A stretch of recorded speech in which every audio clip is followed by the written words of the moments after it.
Ibsen എന്ത് എഴുതിയാലും പറഞ്ഞാലും ഇത് അതിനെ വിമർശിക്കുകയും പരിഹസിക്കുകയും പുച്ഛിക്കുകയും ചെയ്യും. അതിനൊക്കെ ഇബ്സൺ മറുപടി പറയും. അപ്പോൾ ഇവർ തമ്മിൽ വലിയ തർക്കമുണ്ട്. സ്ട്രിൻബർഗ് അദ്ദേഹത്തിന് നൊബേൽ സമ്മാനം കിട്ടി, ഇദ്ദേഹത്തിന് അത് കിട്ടിയിട്ടില്ല. പക്ഷേ ഇബ്സൺ വലിയ എഴുത്തുകാരാണെന്ന് ലോകം മുഴുവൻ അംഗീകരിക്കും.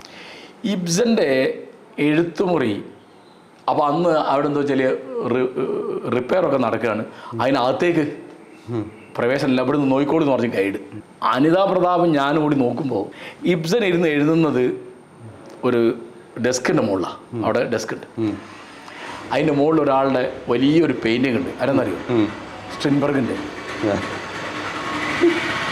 അതെന്താ? അപ്പോൾ ഞാൻ ആ ഗൈഡിനോട് ചോദിച്ചു. അപ്പോൾ അവർ പറഞ്ഞു നിങ്ങൾക്ക് അറിയാമായിരിക്കും ഇവരും വലിയ എതിരായിരുന്നു. അപ്പം സ്ട്രിൻബർഗിൻ്റെ നല്ലൊരു പെയിൻറ്റിങ് അവിടെ കൊണ്ട് വെച്ചിരിക്കുകയാണ്. ആര്? ഇബ്സൺ. എഴുതുമ്പോൾ അത് കണ്ടുകൊണ്ട് എഴുതാൻ. അതാണ് അത് തൻ്റെ ശത്രുവിനെ തൻ്റെ ഗുരുവായിട്ട് അംഗീകരിക്കുക.